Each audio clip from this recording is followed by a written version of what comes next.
So looking at the niche red varieties, there is some real interest.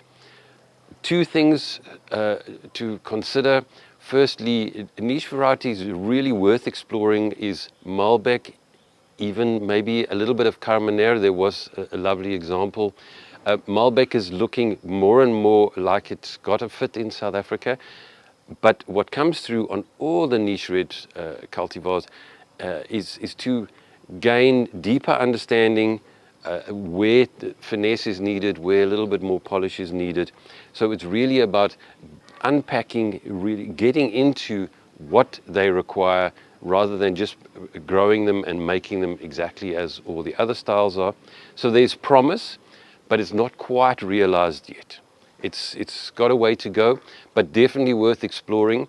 I would encourage to look perhaps at more Malbec and less Merlot, because the Malbec is seeing much more balance, and they've certainly reined in some of the exuberance of the Malbecs that we have seen in the years gone by.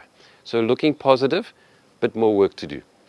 On the lighter red niche varieties, thinking about Cinsault, Grenache Noir, some lovely examples, very drinkable wines. At the moment, it's far more in the drinkability rather than arresting and stop and pay serious attention.